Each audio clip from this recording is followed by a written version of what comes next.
I finally got out the other camera on the tripod. No more, well, I'm not going to say no more, but at least for this time, no more using the phone. Thanks y'all for all the requests, ideas, for the, wanting homestead videos and blacksmithing. I want to definitely get, more into, more active into making homesteading and blacksmithing videos. Today I will cover a special request on a video, and that's how to locate a spring, what to look for. So I'm back here in the woods on the farm, and I do know where a spring is on this farm, but I want to show you the signs that I use to find the spring.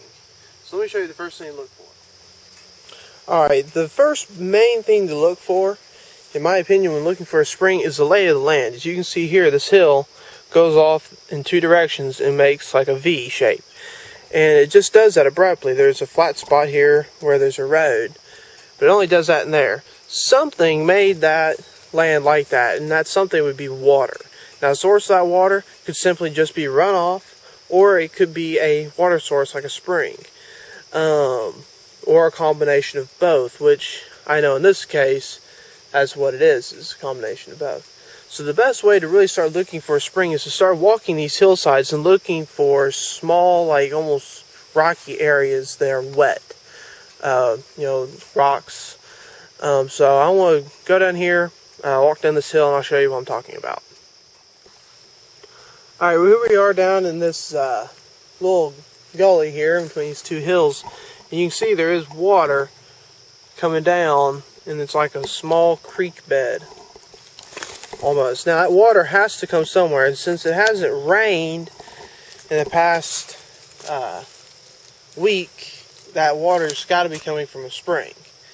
So as you can see here up along this hill, the ground is rocky. It's not, grass covered and covered with leaves and stuff. It's all rocks. And it leads up, you can usually follow these rocky paths up to a spring. And up here above the rocky ledge, we have the spring.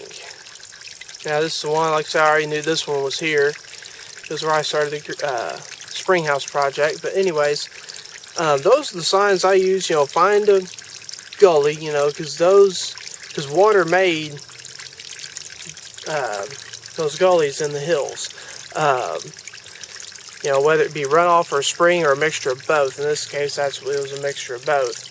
But you can usually use that in looking for gravel and or wet gravel, and follow it up the hill to your water source. And I like to try and find springs in the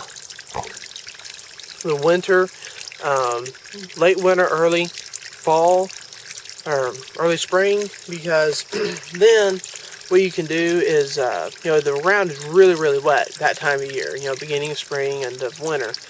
And it'll be easier to find because there'll be more water flowing out of them.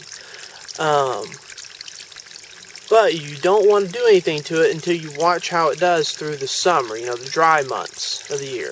If it dries up in the summer, it's what's called a wet weather spring. It isn't really suitable to spend a lot of time and money in developing, because you're not going to have water during the summer months. So, but if it lasts through the summer and on into fall, then go ahead before, the really cold weather of winter sets in, go ahead and start developing it. So those are just the techniques I use to find springs. I'm sure there's other people out there that have their own ways and, methods, techniques to find springs, but hope this helps y'all out. Have a great day.